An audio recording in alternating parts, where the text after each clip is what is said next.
दिल्ली में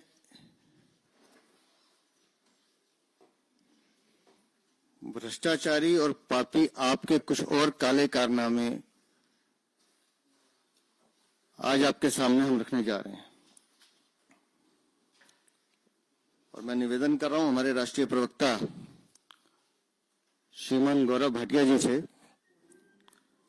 कि वो साक्ष्य आपके सामने रखें। श्रीमान गौरव भाटिया जी। बहुत बहुत आभार वीरेंद्र जी। सभी पत्रकार बंधुओं को हमारा नमस्कार।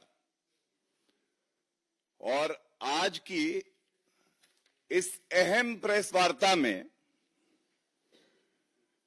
कट्टर बेईमान पापी आप अब कट्टर गुंडों की पार्टी बन गई है। और आपको मैं ये बताना चाहूंगा बड़ी जिम्मेदारी से, आज की इस प्रेस वार्ता में अरविंद केजरीवाल की सहमति से पापी आपका एमएलए भी है, गैंगस्टर भी है। पापी आप, गुंडा पार्टी आप, इनका सबसे बड़ा समर्थक कौन? इनका सबसे बड़ा समर्थक है गैंगस्टर, जो खुलेआम वसूली करते हैं। और वसूली करवाता कौन है? क्या एमएलए जिसने संविधान की शपथ ली है उसका काम यह है कि जो निर्दोष नागरिक हैं उनको धमका के, उनको डरवा के पापी आपका गुंडा एमएलए अरविंद केजरीवाल की सहमति से अब वसूली और एक्सटॉर्शन रैकेट चलाएगा। और आज की इस प्रेस वार्ता में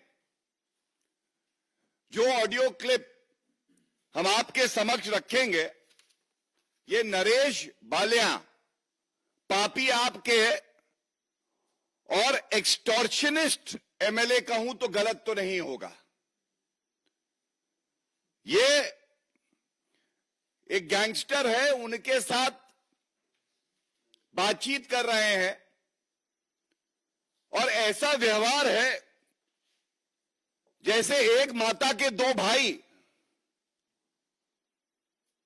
बताया जा रहा है, एमएलए बोल रहा है ये फलाना बिल्डर है, इससे रुपए वसूलने हैं। और साठगांठ देखिए, ऑडियो क्लिप में बिल्कुल स्पष्ट है, अंदर डर भी है। कह रहे हैं दूसरे फोन पे बात करते हैं, सिग्नल पे बात करते हैं, पकड़े ना जाएं। लेकिन जब ऑडियो सामने आता है तो उसमें बिल्डर से कहा जा रहा है कि रुपया लेके हवाला के माध्यम से बांट लेंगे आपस में। और अराजक अपराध पार्टी को यह समझना होगा कि जनता ने आपको इसलिए नहीं चुना है कि आप कभी मदिरा घोटाला करें, कभी आप एक्सटॉर्शन रैकेट चलाएं। और ये अरविंद केजरीवाल की सहमति के बिना नहीं हो सकता, क्योंकि एक तथ्य मैं आपके समक्ष और रख दूं।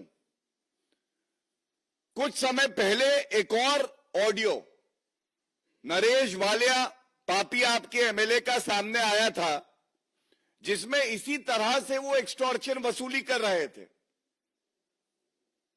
और ये दूसरी बार है, मतलब ये एक सिंडिकेट है और आदतन अपराधी बन गए हैं जो एमएलए पापी आपके हैं।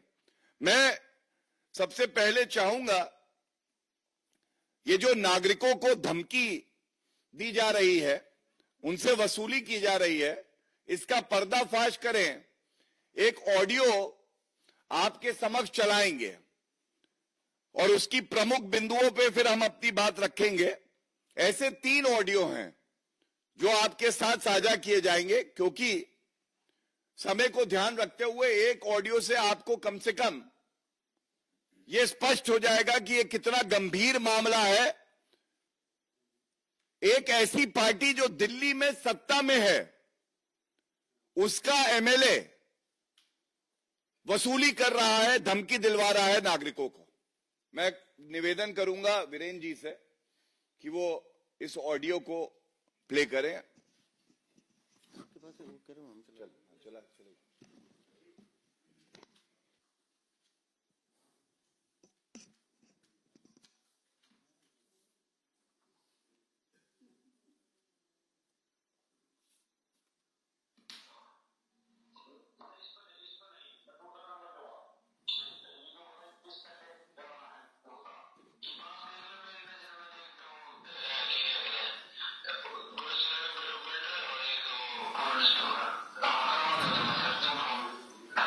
एक मिनट रुकना, एक मिनट। आप सुन रहे हैं कि गैंगस्टर कह रहा है, पहले विधायक बोलता है कि मैं दूसरा नंबर देता हूं, उस पर बात करो, तो वो पूछ रहा है कि मैं गुरचरण बिल्डर और पूरन स्टोर वाले को फोन कर दूं।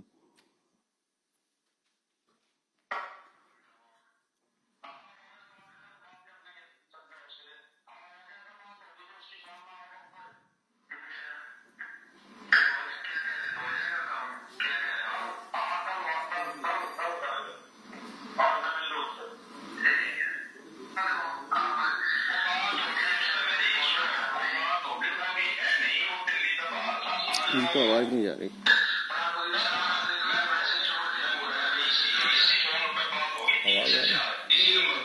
एक मिनट रुक जाओ, आप अपने से प्ले करो। कह रहे हैं ऑडियो थोड़ा क्लियर नहीं था, तो अपने उससे नहीं, इस पे नहीं, मैं दूसरा नंबर दूंगा। ठीक है, भी बताइए किस तरह के कराना है, कि बात देख लो मेरी नजर में, देख तो वो क्या कह रहे हैं, गुरुचरण बिल्डर और एक वो पूरन स्टोर। आप करवा दो तो मैं कर दूं फोन। हेलो, हाँ हाँ बोलो। वो आया था भाई साहब बंदा, वो हाँ हो गया, बात कर लेंगे, चल जाओ उससे। हाँ हो गया था, बात होगी, फिर उसकी शाम ना होगा तो। अच्छा, फिर वो क्या कह रहा है, हो जाएगा काम, क्या कह रहा है? हाँ कल करेंगे, और मैं मिल लूँ उससे। ठीक है, तो आप वो बात होगी उससे मेरी, सुनो वो बात होगी, वो अभी है नहीं, वो दिल्ली तक बाहर था, आ जाओगा वो। पर आप दे दो तो मैसेज छोड़ दे, इसी फोन पे बात होगी 3 से 4, इसी नंबर पे मैं करवाऊंगा, दूसरे मोबाइल में करवाऊंगा उसमें, मेरे को नया नंबर लेकर उसमें कराऊं ऐड में, कल कर लूं, कल तक करवा दूंगा उसमें। फ्री है सब कुछ, वो है ना, कल नंबर मिल रहा है ना, कि सर का वो मिल रहा है ना, डिटेल मिल रहा है, भी ना। ठीक है, अगर उस वाले को बात कर लो,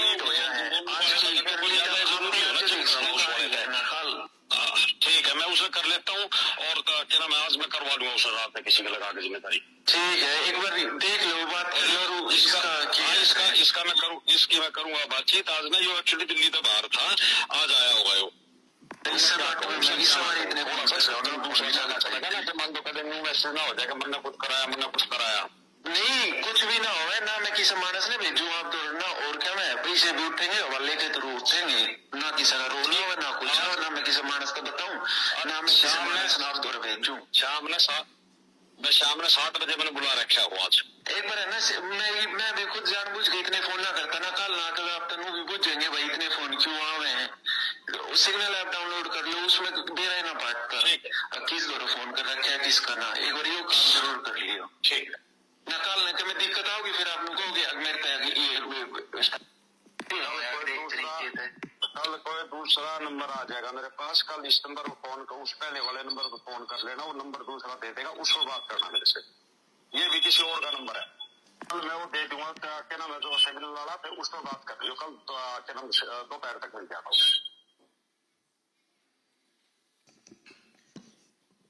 जैसा आपने सुना, ये कुछ अंश हैं, तो इससे जो स्पष्ट हो रहा है, पहले मैं उसको इंगित कर दूं।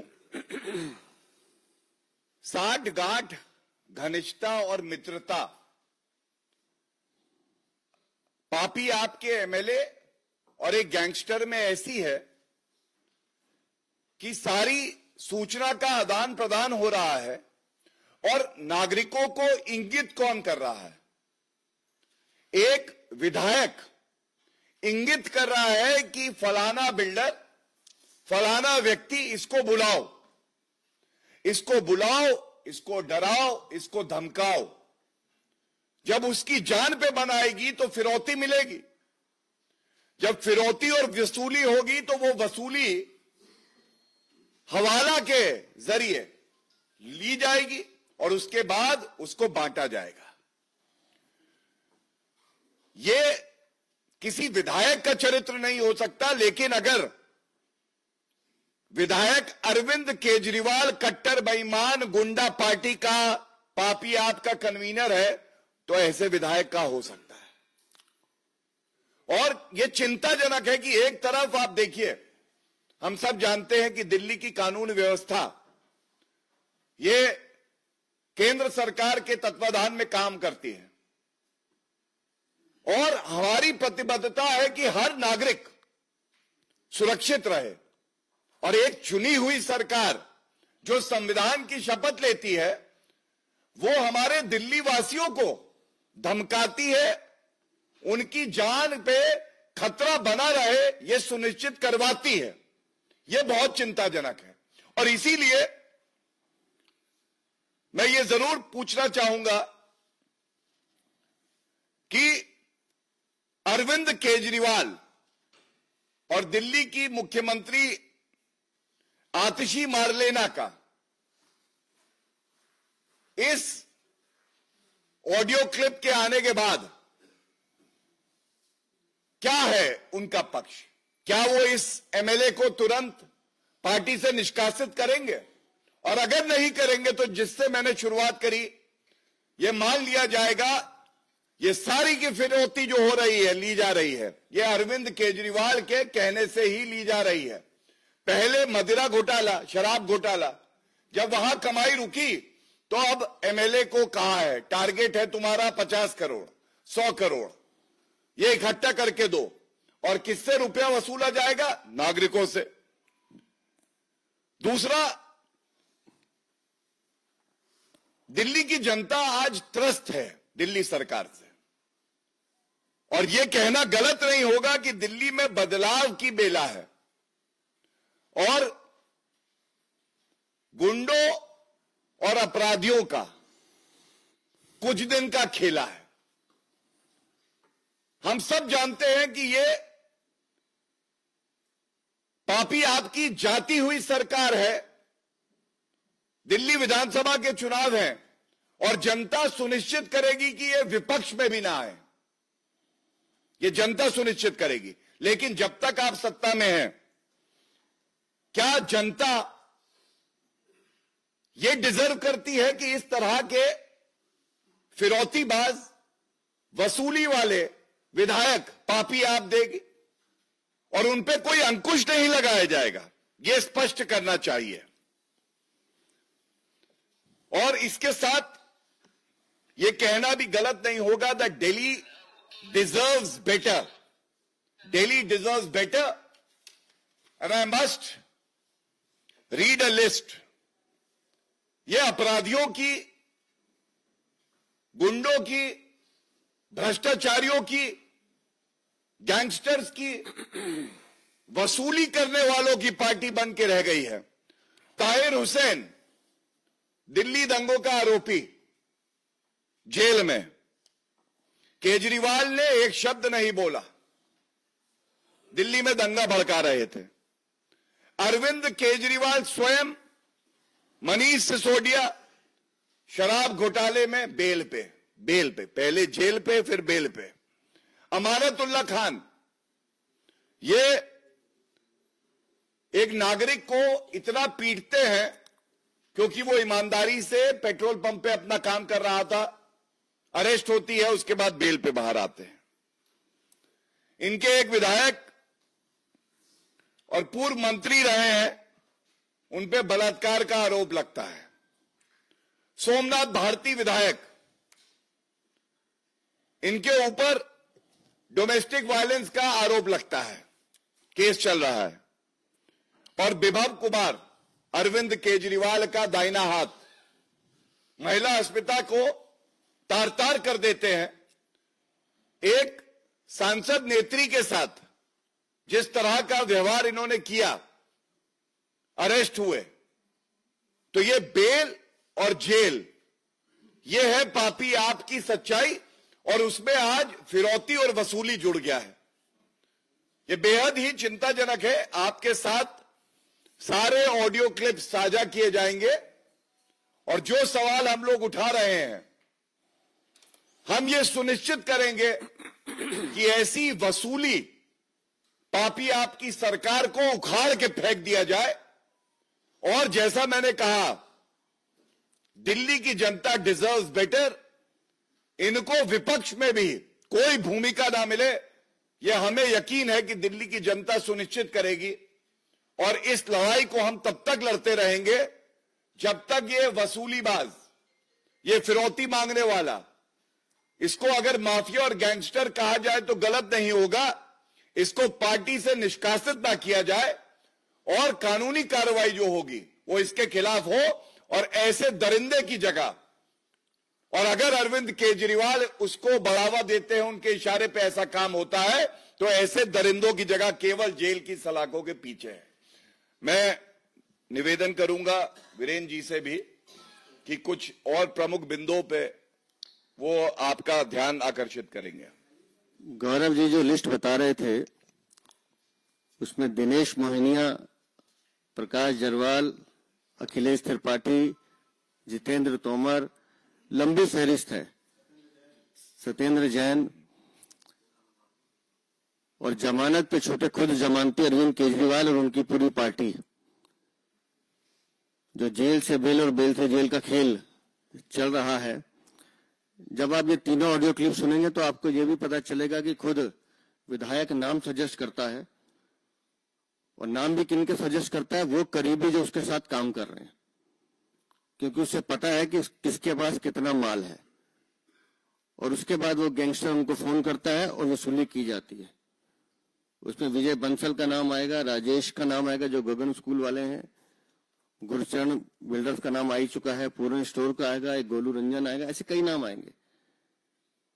और ये सब वो लोग हैं जो किसी न किसी रूप में विधायक से जुड़े रहे हैं। और बातचीत में आप ये भी सुनेंगे कि वो कहता है कि मैं आपको नंबर दे दूं, तो गैंगस्टर कह रहा है कि उत्तम नगर के सारे नंबर मेरे पास है, आपको नंबर देने की जरूरत नहीं है। ये खुला खेल जो आम आदमी पार्टी के विधायक खेल रहे हैं, निस्संदेह इसमें जांच एजेंसी को तुरंत जांच भी करनी चाहिए और जो दोषी उनके खिलाफ कड़ी कार्रवाई करके जो सही जगह इनकी सलाखों के पीछे वहां भिजवाना चाहिए। दिल्ली को विशेष रूप से अपराधियों का अड्डा बनाने में आम आदमी पार्टी की बड़ी भूमिका है। जब हम रोहिंग्या और बांग्लादेशियों की बात करते हैं तो ये तार वहां से भी जुड़ते हैं। और इसलिए आज जो खुलासा गौरव जी ने किया है, ये अपने आप में हमारा ये मानना है कि जमानती पार्टी, आम आदमी पार्टी के जो आपराधिक चरित्र के लोग हैं, ये एक ऐसा खेल खेल रहे हैं दिल्ली में जो दिल्ली के लोगों की सुरक्षा के लिए बहुत गंभीर विषय है, जिसको लोकतंत्र में जनता जिता के भेजती, अगर वही उनको हलाल करने में लग जाए तो आप समझ लीजिए कि इस दिल्ली का क्या होने वाला है। तो इस वार्ता के माध्यम से तो हम निवेदन करेंगे जांच एजेंसी से भी कि जो साक्ष्य आज यहां दिए जा रहे हैं उस पर तुरंत कार्रवाई करते हुए ऐसे आपराधिक छवि वाले विधायकों के खिलाफ तुरंत कार्रवाई हो। कोई प्रश्न हो अगर पहले इस विषय पे?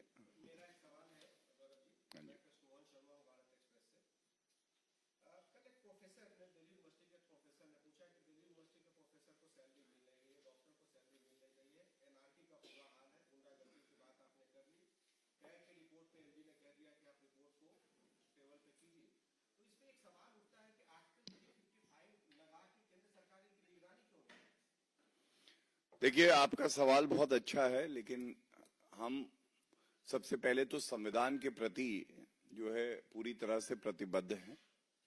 दूसरी बात, आप जानते हैं कि चुनाव की बेला है, कुछ महीने की बात बची है और जनता जनार्दन होती है। जनता जब इंसाफ करती है तो ऐसी चोट लगती है अपराधी को, वसूली वाले को, कि वो हमेशा याद रखता है।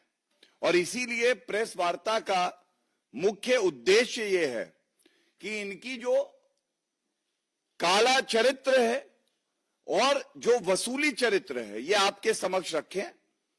और ये गलत नहीं होगा कहना कि आज पापी आपकी सरकार मुख्यमंत्री आतिशी मारलेना नहीं चला रही है, ये कोई चला रहा है तो गैंगस्टर, क्रिमिनल्स, फिरौतीबाज, और ये चिंता का विषय है।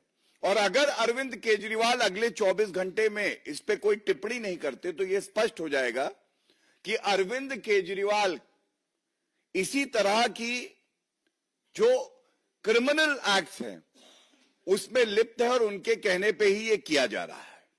और जब आप बात करते हैं प्रेसिडेंट रूल की तो मैं इतना जरूर कह दूंगा, किसी भी पार्टी का जो प्रवक्ता होता है, प्रदेश अध्यक्ष जी बैठे हैं यहां पे, 355 भी एडवाइजरी रोल है संविधान में, 355 और 356 का जो रोल है ये संवैधानिक एक ताकत है जिसको बहुत जिम्मेदारी से इस्तेमाल किया जाता है। मैं समझता हूं जिसका ये क्षेत्र अधिकार है वही व्यक्ति इस पे टिप्पणी करे तो बेहतर रहेगा।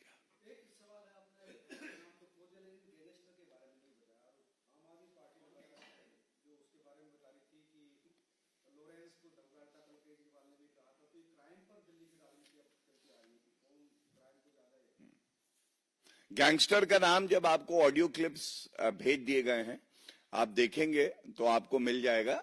और बहुत जिम्मेदारी से जो तथ्य आपके समक्ष रखे हैं वो इसलिए ही रखे हैं कि जो चौथा स्तंभ है मीडिया, ये जानकारी ले कि किस तरह के खतरनाक गैंगस्टर के साथ दिल्ली की सरकार व्यवहार रखती है, रिश्ता रखती है, घनिष्ठता रखती है और नागरिकों को धमका रही है। मेरा इसमें एक चीज और जोड़ देता हूं। पिछली बार एक जिसका जिक्र गौरव जी ने किया था कि एक वीडियो ऑडियो लीक हुआ था, आप उस घटनाक्रम को भी जोड़ लीजिएगा। जैसे ही वो ऑडियो लीक होता है, नरेश बालियान अगले 20-22 दिन के लिए ऑस्ट्रेलिया चला जाता है, दिल्ली छोड़ के गायब हो जाता है। तो ये भी देखना पड़ेगा जांच एजेंसियों को कि आज के बाद कहीं वो फरार तो नहीं होने वाला।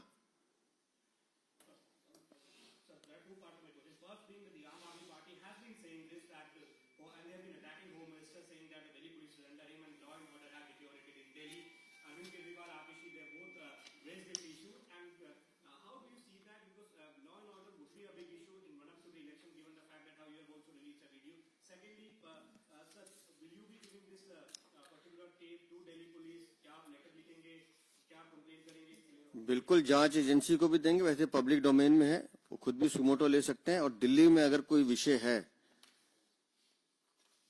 तो भ्रष्टाचार है, टूटी हुई सड़कें और गड्ढा है, बिजली के बढ़े हुए बिल हैं, गंदा पानी है जिससे पिछले 1 साल में सरकारी अस्पतालों में 21,000 लोग मरे हैं, बहता हुआ सीवर है, यमुना है।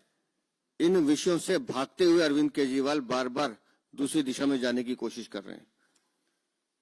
देखिए, सबसे पहला प्रश्न जो है, जो मूल प्रश्न है, जो फंडामेंटल प्रश्न है, क्या ऐसी पार्टी के कन्वीनर को कानून व्यवस्था पे प्रश्न उठाने का कोई नैतिकता बची है या नहीं, जिसकी पार्टी में स्वयं गैंगस्टर, फिरौतीबाज, घोटालेबाज, एलिज्ड रेपिस्ट, डोमेस्टिक वायलेंस के अपराधी स्वयं बैठे हैं, वो कैसे किसी और पे उंगली उठाएगा? और स्वयं कन्वीनर, मैंने हमेशा कहा है, जेल वाले सीएम अब बेल वाले कन्वीनर हैं। ऐसा व्यक्ति दूसरे पे उंगली उठाएगा। और हां, एक तथ्य जरूर बता दूंगा, पापी आपके कन्वीनर अरविंद केजरीवाल के लिए उनकी प्रेस वार्ता में ना प्रामाणिकता थी ना सत्यता थी। आपको उदाहरण देता हूं, नंगलोई शूटिंग की बात करी थी उन्होंने अपनी प्रेस वार्ता में। 24 घंटे के अंदर 2 गिरफ्तारी हुई, जो अभियुक्त थे, और वेपन्स की रिकवरी हुई। उन्होंने उदाहरण दिया था अपनी प्रेस वार्ता पे। ये तो उनकी तैयारी है। उनका मानसिक संतुलन जो है वो बिगड़ा हुआ है।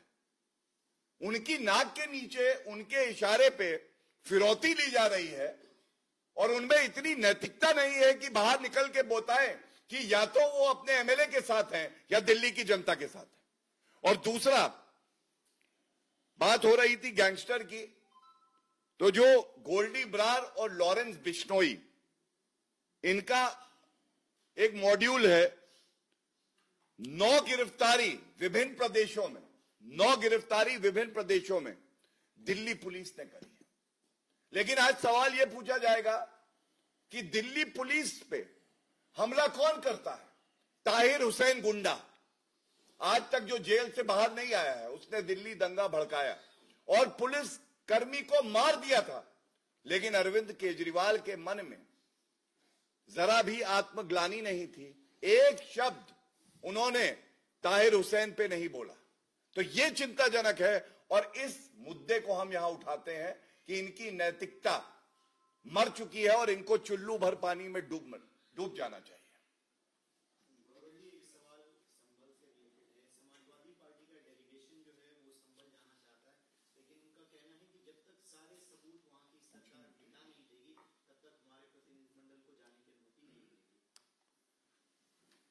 देखिए, इधर पापी आपकी बात करी तो उधर गुंडा समाजवादी पार्टी की बात का प्रश्न आपने पूछा है। और बहुत जिम्मेदारी से गुंडा शब्द का इस्तेमाल इसलिए कर रहा हूं, ये वो गुंडा समाजवादी पार्टी है जिसके समय में साल में 200 दंगे होते थे जब ये सत्ता में थे, और आज विपक्ष में है तो इनको ना वर्दी पे भरोसा है, ना ये वर्दी के साथ खड़े हैं। इनके अपने लीडर, सांसद, जिनकी प्रतिबद्धता होनी चाहिए कि शांति बहाल हो, वो साजिश करते हैं दंगा करवाने के लिए, भड़काने के लिए। और जब गुम में पत्थर चलते हैं वर्दी पर, तो इन दंगाइयों की ढाल कौन बनता है? अखिलेश यादव। यह चिंताजनक बात है। और एक बात बिल्कुल स्पष्ट कर देंगे, संविधान पढ़ो, कानून पढ़ो। जब कानून व्यवस्था को दुरुस्त रखना है, जो हमारा संकल्प है, उस वक्त अगर कानून का उल्लंघन करके मिट्टी का तेल हाथ में लेके आग लगाने के लिए अगर तुम आगे बढ़ोगे, एक कदम आगे नहीं बढ़ने देंगे और हर पत्थर का जवाब जेल की सलाखों में डाल के अपराधियों को मिलेगा। यह बात अखिलेश यादव याद रख लें। Any other question?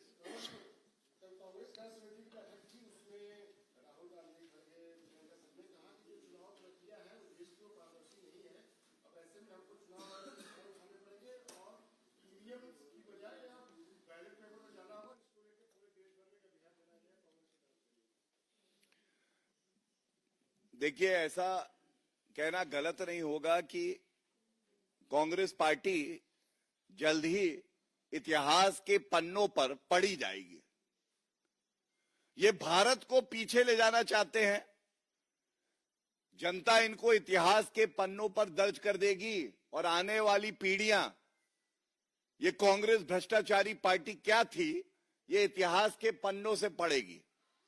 जब ये ईवीएम पे सवाल उठाते हैं तो वरिष्ठ अधिवक्ता होने के नाते मैं एक बात बता दूं आपको, एक नहीं, दो नहीं, तीन नहीं, 4 से ज्यादा ऐसे फैसले सर्वोच्च न्यायालय के आए हैं जहां सर्वोच्च न्यायालय ने कहा है कि ईवीएम पारदर्शिता के मामले में, लोकतंत्र को मजबूत बनाने के मामले में बिल्कुल सही है और उससे छेड़छाड़ संभव नहीं है। दूसरा तथ्य, वीवीपैट का मिलान होता है। आपको मालूम है सक्सेस रेट क्या है? 100%। वीवीपैट के मिलाप का सक्सेस रेट इज 100%। तीसरी बात, मैं आज यहां से अपील करता हूं और बड़ी विनम्रता से करता हूं, आप बैलेट पेपर से चुनाव चाहते हैं, यही प्रश्न था आपका। सबसे पहले राहुल गांधी, प्रियंका गांधी वाड्रा, सुखविंदर सिंह सुक्खू, रेवंत रेड्डी, सिद्धारमैया, ये सारे लोग इस्तीफा दे दें। इस्तीफा दे और कहें देखिए हम ईवीएम से चुन के आए थे, हमारी सरकारें ईवीएम से चुन के आई थी, हम गलत चुन के आए थे, ये घोटाले होते हैं और हम जो है अब चुनावी प्रक्रिया में तभी हिस्सा लेंगे जब बैलेट पेपर से चुनाव होगा और हम न्यायालय जा रहे हैं। यह दिखाएगा कि जो मुद्दा आप उठा रहे हैं उसमें आपका स्वयं का विश्वास है, और वरना अगर बातें करनी है तो बातों का क्या है। जिस दिन प्रियंका गांधी वाड्रा सांसद होने की शपथ ले रही हैं, उस दिन खड़गे जी कह रहे हैं ईवीएम खराब है, तो मतलब प्रियंका गांधी वाड्रा के चुनाव में कांग्रेसियों ने घोटालेबाजी करी है। राहुल गांधी जो चुन के आए, नियम कानून है, प्रक्रिया है, नियम कानून है, प्रक्रिया है, उसका पालन करते हुए जल्द ही फैसला हो जाएगा। मैं समझता हूं अगर आपने ये प्रश्न पूछा तो ये दर्शाता है कि आपको भी उम्मीद जो होने वाले मुख्यमंत्री हैं भारतीय जनता पार्टी से है। उसके लिए आभार, साधुवाद, धन्यवाद।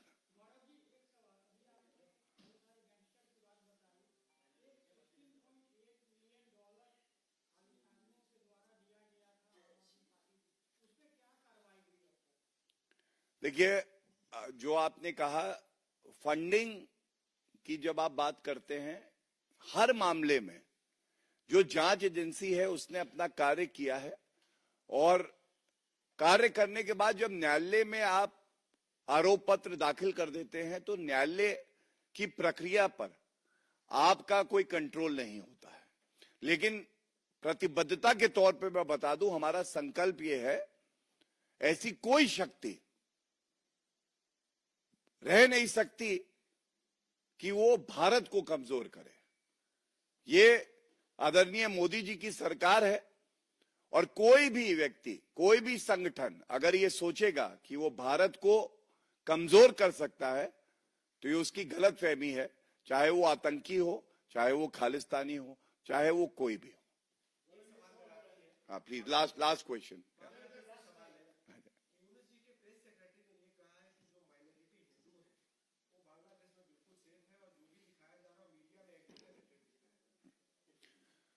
देखिए, बहुत गर्व के साथ एक बात कहना चाहूंगा,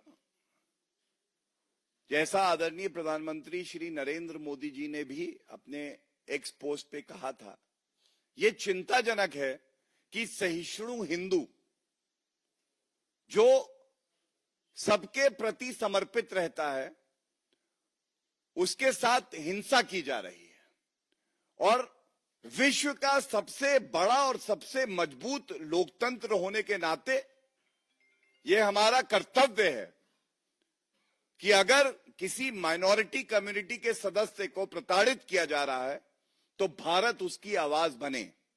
हमने देखा किस तरह से विदेश मंत्रालय ने हस्तक्षेप करके, और वक्तव्य ही नहीं, जो भी संभव है वो प्रयास चल रहे हैं। हमें यकीन है भारत की बुलंद आवाज को कोई दरकिनार नहीं कर सकता है।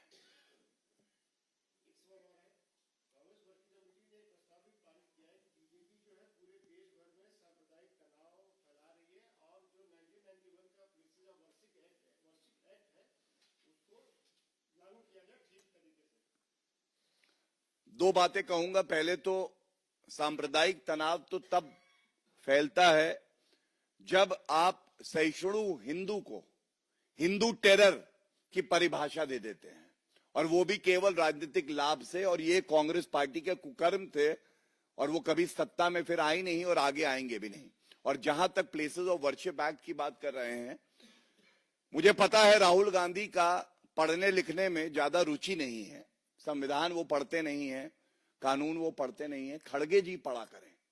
प्लेसेस ऑफ वर्शिप एक्ट चुनौती दी गई है सर्वोच्च न्यायालय में कि वो गैर संवैधानिक है, और वो मामला अभी वहां लंबित है। और जो भी कार्रवाई हो रही है, भारत की न्यायालय से ऊपर ना खड़गे जी हैं, ना कांग्रेस पार्टी है, और ना बालक बुद्धि राहुल गांधी है। धन्यवाद।